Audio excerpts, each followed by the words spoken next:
On this episode of Runner's Mouth, we're joined by David Kilgore. David is a four-time Florida high school state champion, member of the 2013 National Cross Country Championship Colorado Buffaloes, 2023 World Marathon Challenge champion, and all-around running legend. We dive into David's running history, his love for the marathon, and how he's turned his abilities as an endurance athlete into a truly once-in-a-lifetime profession. Welcome back to Runner's Mouth. I am flying solo today. My co-host Gil is actually starting his new role in Dallas today, but I'm not completely solo. I'm very excited. Big moment for us. Big moment for me. It's so funny. I've known this guy for a long time through a ton of mutual friends, but we've never actually been face to face. So it is the one, the only, the legend in the running industry and beyond, David Kilgore, our first guest. Thank you for joining, dude. Dude, David, thanks for such a great intro. And yeah, man, I'm pumped to be here. And like you said, I can't believe we actually haven't met face to face before. It's actually surreal, but so pumped to be here. And yeah, thanks for having me on as the inaugural guest.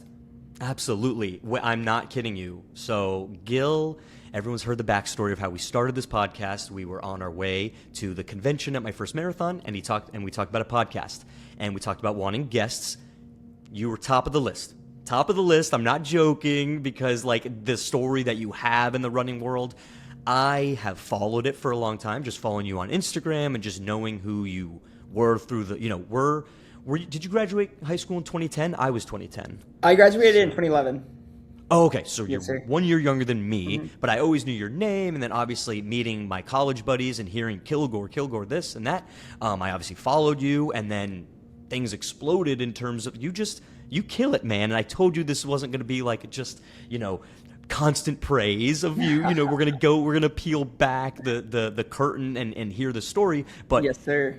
as a fan of running, you can't not be a fan of David Kilgore. That is true, and I'm going to say that because it is true. I'm going to give you your flowers. So I'm excited to just kind of get into the story and how it relates to a couple different, the distance running and also the industry, because you work in the industry and have done a lot of cool things that I only know through I don't even know the half of it just from an Instagram post. So let's dive into it, man. Tell me what you're up to right now because I know there's been a lot of life changes, career changes, but what are you doing right now? What are some big projects you're doing right now? For sure, man. Yeah. And you can keep saying more nice things to me too if you want. I don't want to. I'll keep the flowers going. Hype you up. But yeah, man. Yeah, right now, definitely some career changes. So I was with,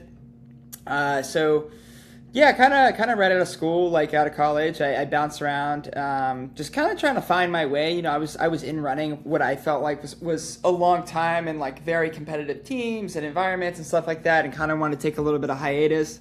So I bounced around to some different odd jobs, and then I ended up coming back to the run industry, and I ended up working for about 8 years, 7.5 to 8 years, and then I ended up leaving the company in October of 25.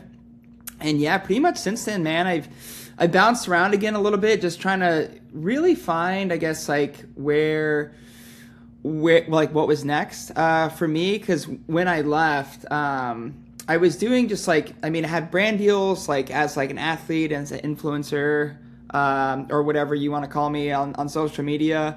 And which is great. It's been lucrative for me. It's been fun. It's been incredible, and the experiences that I've gotten to have. And then I was also I had this thing going on right when I left on. There was this idea that I had working with this travel agency called Global Travel Concepts. So I started working with them a little bit. But my main piece there, I was trying to basically I had access to all these different high-end events the Met Gala, tickets to the Met Gala, Paris Fashion Week, and then also certain deals with hotels and stuff. So my initial idea with that, when I was talking to this company, was to have access to these things, but have more of a cultural crossover with athletes that I was managing. Because my last 4 years at On, I was our global manager for all of our trail and ultra athletes, but I also worked very hand in hand with all of our other sports marketing managers. So people that manage our road marathoners like Helen O'Beary. So for example, a key example right there is she won the New York City Marathon multiple times. It's huge, one of the biggest marathons in the world. I'm sure most people listening to this podcast know that. And so I was like, oh, like what a cool cultural moment. Like, why don't we spend $50,000 and get her tickets to the Met Gala? Because she won New York City marathon and have this like bigger moment of her as like a run athlete in this like cultural space that's like global around the world. So that was like the initial like thought there. And then so when I left on, they're like, hey, do you want to do this like a little bit more closer with us to like help like plan like trips and stuff for people. So I did that for a little bit for just a couple months. And honestly, the stuff I'm doing now with like social media and content creation and I guess athletics, that was still like taking off. And I've just been on the road, man. I've gotten to do so many like incredible things this year, like going to Coachella. I went to like a big movie premiere that I did with Michelle Khare with the Great World Race. It's like nominated for an Emmy, which is like super cool. Out to F1, but just like all over the place, doing some really cool things with Nike. They relaunched their like ACG program and went out to the Gorge Waterfalls. I'm leaving for Tahoe to go out to Broken Arrow tomorrow. So yeah, man, it's been great. So basically, it's just been really busy doing a lot of those things. And again, I was more focused on the travel thing that was gonna like mix over with my career. I think more of like as an athlete manager at On. So I was like, hey, you know what? I'm gonna shift my thought again. And then kind of at the beginning of this year, I was like, I'm gonna put more of all of my eggs in one basket and focus more on just like content creation, being at these live events, being able to travel, be nimble, and then also athletics and just training. So it's been great. I have so many follow-up questions. I don't know where to go. As the interviewer, I'm like, okay, focus on one thing at a time, but there's so many questions I have. The first thing I'll ask, I didn't know about the Met Gala thing. That is awesome. I love the representation of the running world. I don't know how I missed that. I'll blame it on my toddler son I have running around. Maybe like I missed it when I was scrolling. But how many people are in your type of like realm in terms of like running? So in layman's terms, the way I put it, you took your, and I'm not just saying you're a fast runner or like so like amazing at long distance running, but in a nutshell, from my perspective, you took your ability of being a long distance ultra marathoner who's like incredible at that, and we're gonna dive. There's that side of it. You know, it's I'm happy that we're kind of talking about the business side. Mm-hmm. You took that ability plus your business and marketing and expertise that you've learned through On, and have leveraged that into like kind of your own pocketed position. Like how many content creators are there in the running world? Not. You know, there's like in fishing, in skateboarding, in football, in all those sports. But are you in a world of your own, or is there more of those influencers that I don't know about? Or, you know, I don't know if that question makes sense. Yeah, totally, man. Yeah, I think that world right now is blowing up more and more. There's a lot more like run influencers, I would say, in the last like 2 to 3 years. But I would say, like, for myself, not to give myself too many flowers, but I would say I'm a little bit more in my own realm in the sense of I've like crossed over from like I was like really deep in the sport and like competing at a high level, and then now I'm more like, I would say I'm definitely like slightly more on like the content creator like side of things, and I mean still performing, but I think that's not really like, I guess, like my highest priority like all the time is like winning. You're like the pioneer. You're like and that's an okay thing to say. You've kind of pioneered this. That's kind of what I was getting at. Yeah. That's how I see it. I would call you to friends and family. Oh yeah, I know this dude, David Kilgore. He's like the poster child for On, because truly there was that time when you did there's so many pieces of content that I've seen, and I don't want to just assume that our listeners have seen or know everything, so I'll give a little context. I remember you did something with On when you were working there, and it was like a double, of course you're going to remember, you did a double marathon in Brazil. Am I incorrect? I did, man. Yeah, so we came out with, so when I started On, we really didn't have that many SKUs of shoes, and I think we just came out with apparel. And so it was the Cloud Stratus. It was right when that was coming out, and it was a double layered shoe. So the whole like motto or whatever behind it, it was called Double Your Run. So the whole Yes, thing was yes, like, yes, yeah. yes. So I did a double marathon in the Cloud Stratus. You're a badass.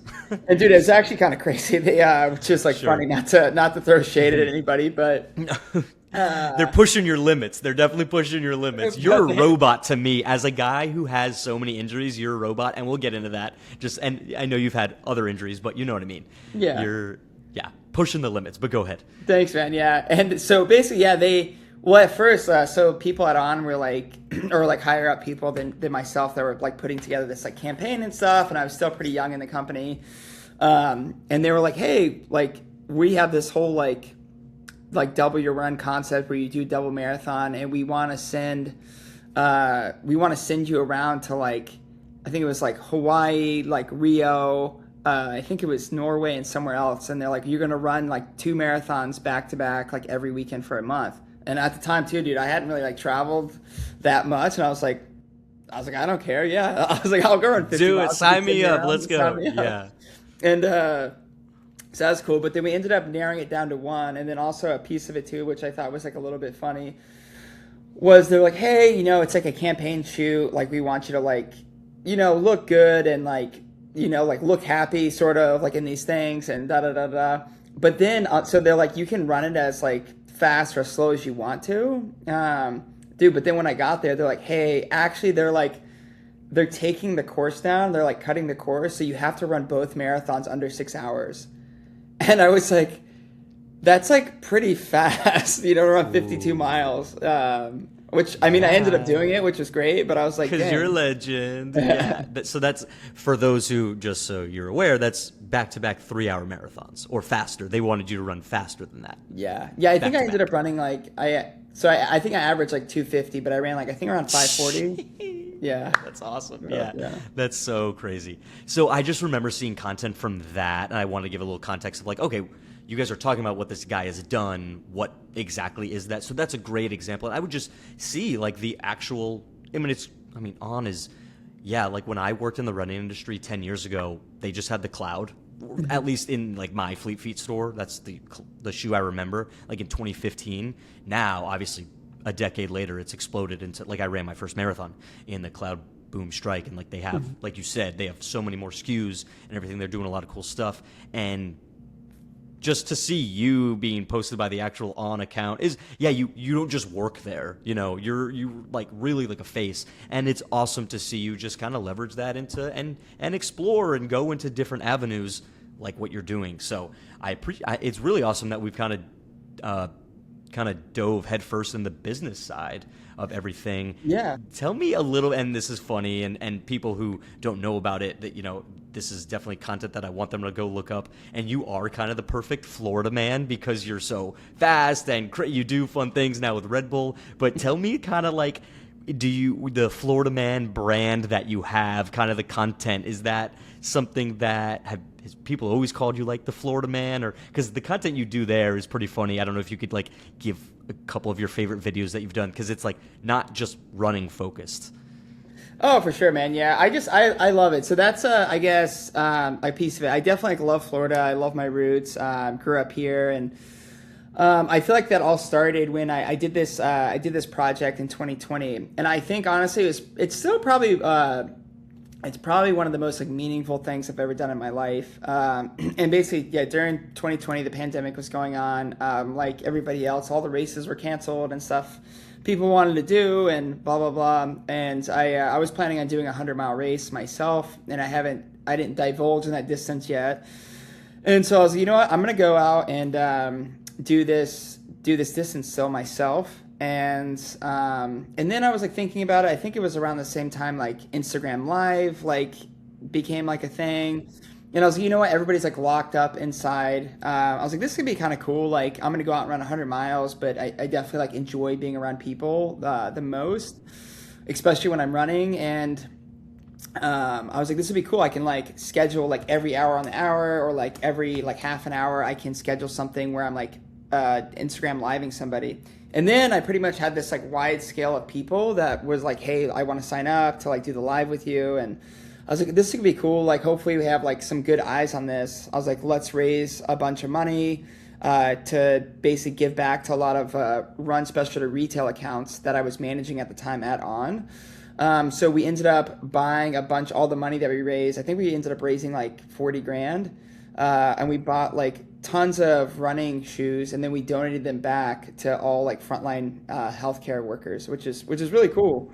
So this was like one of the first times that one, like I had like a bunch of Florida Man articles come out about me, which was like cool. And I was like, dude, that's like, I don't know, being from Florida too, I was like, this is so sick. That's goals, being dubbed that, but for a good reason, not like eating someone's face off in South Beach, because that's like when it, like the bath salts thing, like when we were in high school, you'd hear about that. Oh, dude, for sure. For a good cause, a Florida Yeah. Man stamp of approval is awesome. Yeah. Oh no, dude, it was incredible. Actually, that was the headline at the end of the 100 miles. I ate somebody's face off with that. No. Yeah. Right. Yeah. It makes you do crazy things that distance. Yeah. Yeah.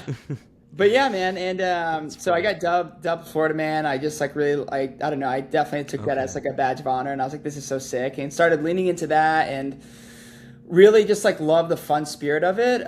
Because I don't know. I love running, and a big piece of it to me is like I've had like so many good mentors and coaches and people in my life that made it so fun and enjoyable for me, like in different ways. And I just like wanted to be able to share that because I know running is like such a hard and grueling sport at times, and lonely too, for sure. And then also like this project too was so meaningful to me because it also like gave me this like big zest of like everything that I like to do. It was like, hey, I like to compete. I like to push like limits and go hard for myself, like as an athlete or as a person and stuff. But then also like the marketing side of it really like I really enjoy the marketing piece of it because I also really want to draw more people into the sport, get more people excited about like how cool the sport is. And I think that really like shifted it because it was like all of these things together for me. I'm like, okay, like I like to do these big adventure races. I like to run far distances, do hard things. But how can I find different ways to get like more eyes on the sport, more eyes on what I'm doing, and use the marketing aspect to get more people like just like pumped up or like pulled into the sport. And I think that's what started like leading me into like this new direction with like social media stuff, but then also like big adventure races that I began to do. That's awesome. I'm so glad I asked that question in that case because it's not just like chasing alligators around, there's like a bigger meaning to like in the swamp or whatever. That stuff's funny and fun and all that. Like you posted on your story, like running with the, the wild pigs, wild boar. Yeah. I see them. My hometown is small and kind of along a river. So I see those things. So I didn't know kind of obviously COVID was a crazy time and there was so much going on. Everybody was just doing content in their house, and the pandemic, obviously I wish it never happened, but there is some like silver linings that have come out of it, and it's cool and what you did for the run specialty stores and the healthcare workers is very special. So that's awesome. It's cool that it kicked that off, and in a lot of different ways, the marketing, the outreach, it led to a lot of different things. Thanks, man. Yeah, I really appreciate it. Yeah, it was really cool, really impactful, and again, yeah, I think that's the message I guess I like to share too, put out there. Like, I mean, again, growing up in Florida, like spending a lot of time with like wildlife and stuff, I feel like that's still like a big reason that keeps me ticking and keeps me like in love with the sport and like being out on the trails and stuff like that. So I don't know. I feel like that's like a message I want to, send out there too. It's just like finding the different like fun ways that like keeps you motivated to, keep on moving. Yeah, man, absolutely. So yeah, with all that said, let's talk about more like the marathons, and obviously there's a big race that I want to talk about, big event that you did and won that obviously we'll get to. But we don't have to go state champion. How many state titles did you win? Again, throwing you the flowers, but I wanted to know because you have a Red Bull profile, and I didn't go and look at your Florida Runners profile because I was like, let's just talk. But yeah, we could quickly, just to kind of set the stage of high school, right? Because winning a state championship is amazing, but you won multiple. So how many state championships did you win in cross country and track in high school? Thanks, man. Yeah, so I won two in each. So I won two individual in track, one individual in cross country, and one team in cross country as well. That's amazing. And then I also had an All-American accolade on the track in high school as well. Amazing. Yeah. Stud. So, and then, you bounced around in college and you were on the Colorado I think I went back. You were reserve runner on the Colorado national championship team. That's pretty badass. Oh man, yeah, it was awesome. Yeah, so I was lucky enough to like we won a few Pac-12 championships when I was Heck on the yeah. team there, and got to run in those races. And then I was a reserve on the national team when we won the first national title that they won, or not the first, of course, like in the program's history, but when I was there, because they won a few in a row right when I left, because right after Colorado. But I was there for the first one as a reserve runner, and then I went to Florida. We won an SEC title on the track, which was sick. And then at Oklahoma State in grad school, we won a Big Ten, yeah, which was sick. Those are all humongous programs. Like obviously anyone who Oklahoma State, yeah, Florida. I'm a Gator fan, so I love Florida, and then Colorado, obviously legendary. Yeah. We need the football team to do something. My wife went there right after Tebow. She's our age, 2010, around. Yeah. Everything because I'm a Jets fan. I haven't said that on this podcast. People are going to be like, what? Most people know me who are listening right now. Well, with you, you're going to bring a bigger audience, but everything I touch turns to crap because I became a Gator fan and they haven't done anything. We won basketball, but football's been just like terrible. So I'm like, every football team I like is just trash. But anyways, so that's your high school and college career. Then you got into marathon. And again, we don't have to go too deep, but I do want to, we talk about the marathon a lot on this podcast. I've shared a little bit about my experiences and we talk about super shoes and things like that. But just give you kicked ass in the distance, like from the start, which I'm not even envious of. It's an amazing distance being someone, it's cool to be a marathoner now, and I'm so excited in my 30s to tackle the distance more that I'm healthy.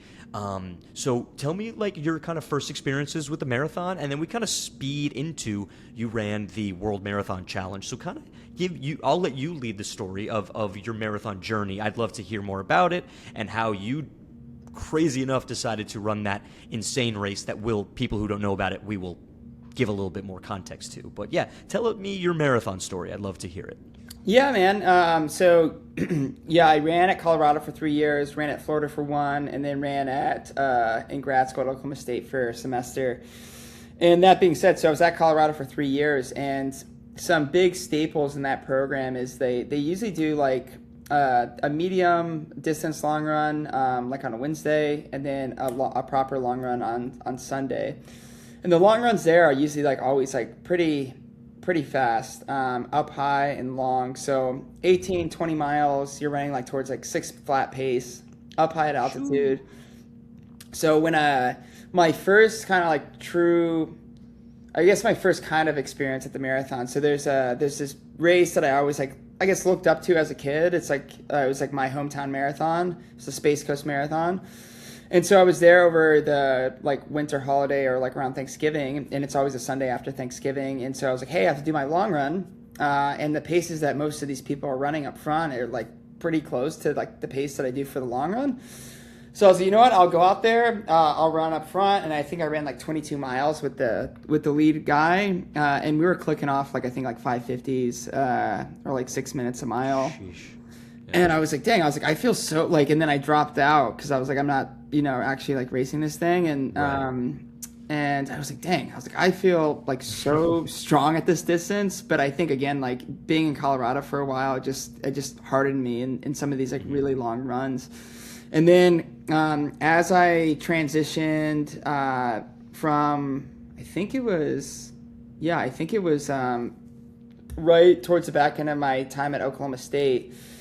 In 2015, I ran the Space Coast Marathon again, and I actually was in it. And I think I ran around I ended up like running like 234, 235 for my first marathon. Yeah, I've got it up because I wanted to do my research, and you search David Kilgore marathon.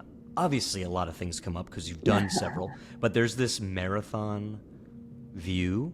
And it says you ran, I'm not fact checking you, I'm just saying, this says, and I knew it was Space Coast, and like you said, it was around Thanksgiving, 238 it says in 2015? 238, yeah. We can say 234 though. I'm fine saying 234. Still fast, a BQ, like easily, like crushing a BQ, sub 240, that's, amazing. Yeah. For sure. And so that was the first one. And I was pumped on it and definitely like hooked. I was like, wow, that was like really cool, really fun, a whole new thing. I also started doing like some trail races. I did this race in Chattanooga. It was a multi-day like, and I was doing some pretty high volume at that time too. I was like running like 140 miles a week. So this race in Chattanooga too is about 20 miles a day, and I ended up going out there, winning it, and I just had like a blast. It was like one of the coolest things I ever did, or like the most fun things. And so I don't know, I was like, this new distance is like definitely something that I really enjoy, and I definitely have always like loved like putting in a like big mileage. I would say that's changed a little bit in the last like couple years, but We're but getting for the old, most dude. part, always like a pretty big like mileage guy, and um, yeah, it's been awesome, man. And that I feel like that just like trajectory like led me into doing new challenges and doing more like ultra races, being on the trails, and yeah, I think as I don't know, like anything, I think that's like a common joke in like marathoning and ultra running world. It's like, hey, I'm never going to do that, and then it's like 2 years later, you're like doing that exact thing. And I felt the same way. Like I divulged in like a 50K, and I was like, okay, that was like good. I'm gonna try like a 50-mile situation. I did the 50 mile, and I was like, oh my god. I remember somebody commenting on the photo. I ended up winning the race, which was like, it's fun and exciting. But I'm like coming across the line. I'm just like, and one of my friends Yeah. was like, dude, you look like shit. And I was like, dude, because I felt like this is like so bad. I'm like, Yeah, I there's no felt like way I'm shit, ever yeah. doing anything more than 50 miles. This is awful. And then and then I just feel like I don't know, a couple weeks go by or a couple days or whatever. Then you're just like, You do have quick memory. I'm sorry, you have short memory. Like you right, like leave it in the past. You don't really remember the awful. Like this is about you, but I like passed out at my first marathon, ran yeah, 251, yeah, and my shoes came untied. It was a whole thing. But all I remember is how much fun I had and how much I miss training. I yeah, don't really remember the last 2 miles that much. Like the awful feeling. I was also kind of like blacked out, but yeah. I know what you mean. And I'm not training in the summer. Just I'm taking a break to like be with my family and like run around with my son. I'm gonna train for my next one when it gets colder out because Nice. I have no interest in doing this in the summer. That's just Yeah, I I'm mean, out on yeah, it. Florida summers too, training for a And marathon. but Yeah, here's the thing. This is the thing where I just did what you talked about. You said in marathons, you say you'll never do something. I do have a goal. I've had a goal my entire life since Bill Rogers gave me that poster to run the New York, and my family's from New York. I was born in New York, yeah, hence the Jets and everything. I want to run the New York City Marathon one day, and that's in October yeah. or October, November. And I'd have to train in the summer. So one day I will. I just didn't want to do that now. But so I miss the training, and that's all I'm focusing on, the good. So it just I know what you mean with the distances, and then there you go, you run 50, and then you do back-to-back marathons and all that. So a lot of people I know about this because I followed the race. I follow the race's Instagram, but I want to like set the stage and pretend people have no idea what the World Marathon Challenge is. So it is. How about why would I be the one explaining it? How about you explain it in layman's terms what it is and when you decided to go do it, and then I'll probably have a couple follow-up questions. But yeah, what is the World Marathon Challenge? Yeah, man. So it's this race. It's 7 marathons in 7 continents in 7 days. And I saw somebody run that race for the first time in I think 2017. It's a guy Mike Wardian, and the guy's like a legend in the sport. He's a beast.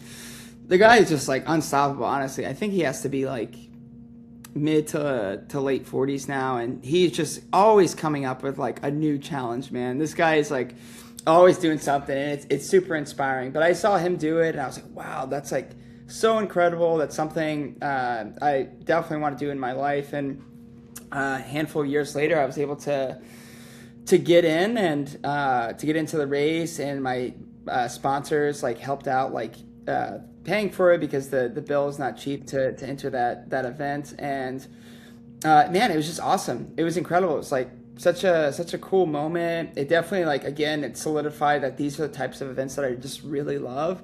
It's like multi-stage events. I'm good at recovering. I feel like that's like one of the best things like I'm really good at. But then also I'm such a community person that it's just like so fun. It's like everybody gets to go out, run, but then everybody's coming back and you get to like share like your war stories being out on course every day. And I don't know. It's just like it reminds me of like almost like summer camp, as a kid. So it's like cool. I feel like it's like adult like marathon airplane camp, for about a week or a week and a half or whatever it is. And someone who's followed it from the outside. I follow your stories, and you do great at reposting everybody's. It's not even about the times. You know what I mean? People do hype you up because they're like, look at this crazy son of a bitch, Yeah. But really, you're sharing, you're supporting them just as much, which that was a great way to put it, because that is kind of the vibe that I get there. It's just a camp, rather than just like a race competing against, yeah. Yeah, man. It's so cool. Just the amount of like experiences packed into a week span is just like astronomical. It's so crazy. And then also, I mean, being in Antarctica is just like so incredibly special. It's just like so remote, so raw. Like I've gotten to experience like a few places I feel like around the world that are, I guess, like kind of similar to that, but they're definitely very unique in their own ways, like the Sahara Desert, Antarctica, Amazon. I don't know. It's just like incredibly special being somewhere so untouched that you're just like, wow, like I can't believe this exists. It's insane. And it's also so cool to like actually like think about it. I mean, at least for me, I mean, I grew up in a pretty like small place in Florida, and I'm like, wow, like I just can't believe like how impactful and how much this sport has like done for me and my life. And it's given me so much joy, excitement, connection, like travel, being able to experience like different parts of the world. It's incredible. Yeah. Just from pounding the pavement. It is special, dude. Oh my gosh. I've like fallen so madly back in love with running after 10 years kind of post college, just dealing with, I thought I would have already checked off Boston and a lot of my goals, but the running gods have, they give and take. They definitely, the sport gives and takes. That's a huge part of the sport, but the magic that it has brought is incredible. My best friends in the world, us talking, is just because we ran. It's pretty amazing. Yeah. So I have so many questions about the race, and I'm not gonna go. We're gonna limit this and everything. We maybe we'll have you back on. And we'll just do an hour-long podcast just about that. Yeah. But for the sake of this intro, I do, if you wouldn't mind talking about I kind of want to focus a little bit about the two things, the logistics with traveling paired with you mentioned you're really good at recovery, you're getting on an airplane. So first, if you wouldn't mind telling the listeners who don't really know what the trip entailed, because I know it started in Antarctica, but if you could kind of pinpoint the map, and then just a little bit of context, you don't have to say each day, just kind of what your strategy, you and the other competitors, what the strategy was. I always thought that, like, because after a marathon, you're dead, but okay, hey guys, time to get on the plane. I know you're kind of like in almost like an airplane hangar. I'll let you tell the story, just a little bit about the logistics and recovery between each race. I would love to know about that.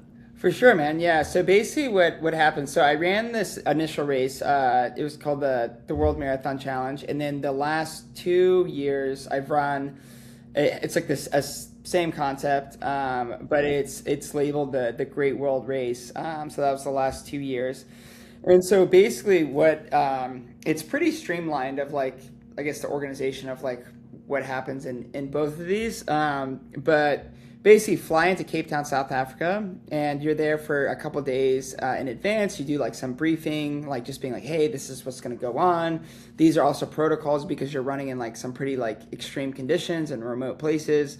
And also this is basically what the logistics look like. So they go over all that one day, and then you get there early because basically you fly from South Africa and Cape Town to Antarctica to kick off the race. I have to pause you. It made me chuckle.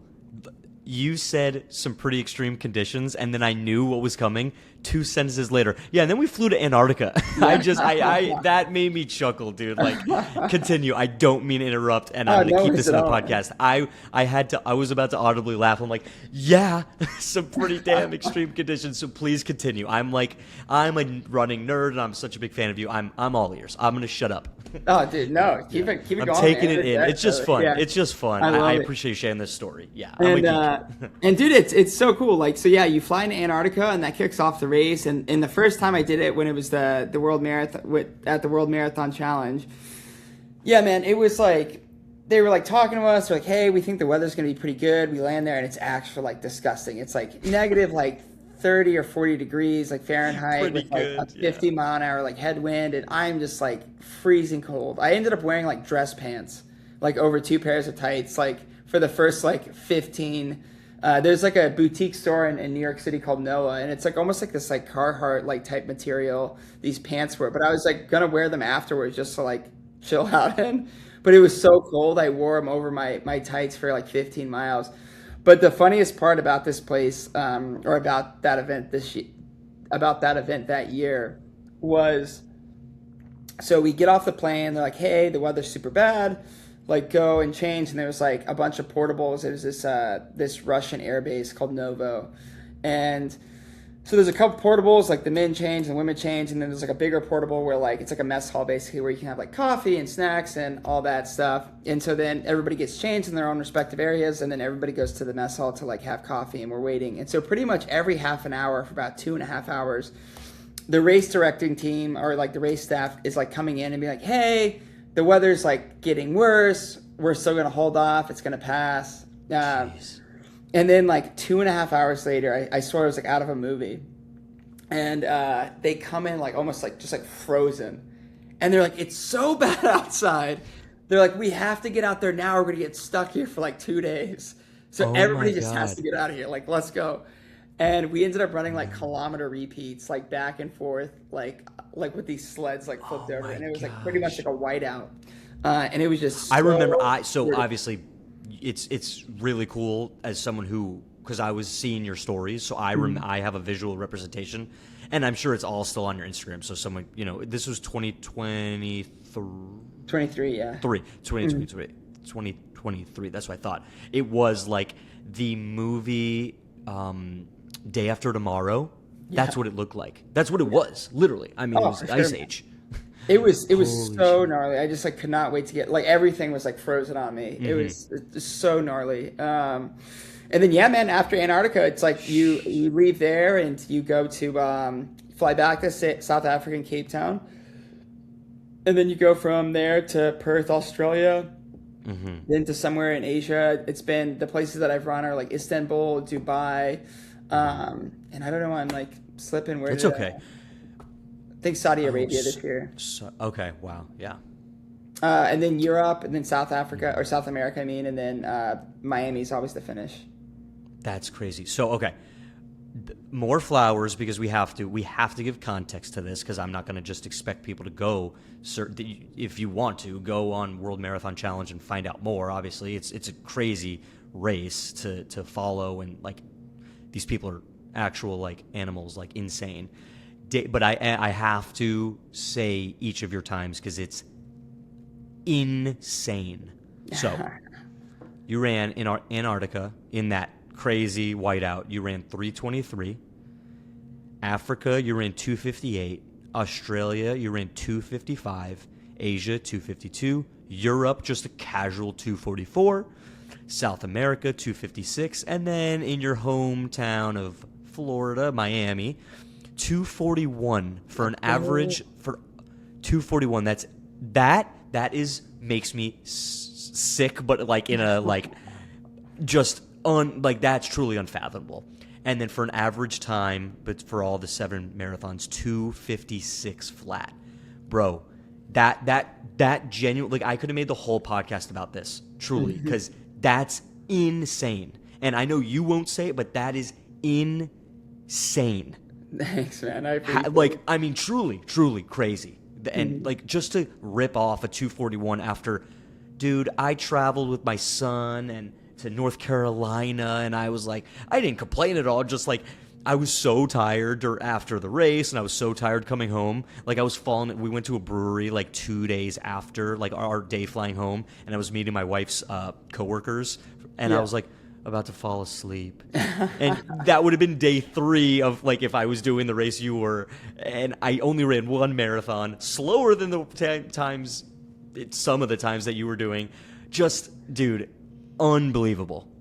So like a little bit more of like the injury and recovery, because like most people wouldn't be able to survive that. What is your secret? What did you do, other than being Iron Man? Yeah, man, I appreciate it. I mean, luckily, yeah, man, I recover like incredibly well, especially if I think sleep is like the creme de la creme for recovery. So I mean, honestly, for me, it's if I can like be horizontal, like I can sleep anywhere in the world. So it was pretty nice. Like the first year, like not everybody had a like lay down seat, so, but the plane was big enough that you could go on the back and just like lay on the floor pretty much. And so I just slept a lot during between each stage, and I mean luckily I was like running pretty fast too, and I had a decent amount of time to recover in between, like Right. where True that. Yeah. we were Run like faster. You have more time. Yeah. yeah, I In mean, I between. think we were pretty much at each place like almost like 12 hours overall.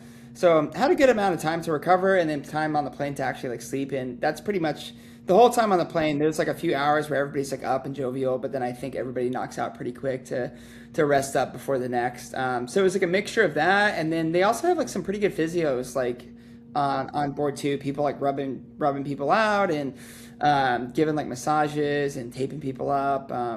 And so yeah, like in 2024, I had like a little bit more of like an injury, and they were able to like just work on me during like the fifth stage, and I was able to like bounce back the last two stages and actually win it again. Yeah, so it's great, but I would say like yeah, other than sleep and some like physio recovery, it's a good. I don't know. There's something about it too. I definitely like, kid around about it a bit, but I'm like, hey, by the fourth marathon, I actually feel like I'm in shape. Um, but I do think there's like some validity to that, and like I don't know. I feel like maybe it's like I mean I've run so much in my life and had so many miles on my body or whatever it is, but it's like you slowly like sink into this. Like I feel like your body's just like adapting, where it's like you're definitely getting more tired, but you're like, oh, like this is what I do every day. Like I run a marathon, fall asleep, pretty much get back up, run another You're marathon. not shocking your system Yeah. because you're conditioned, and I want to get into the training for that. We won't today.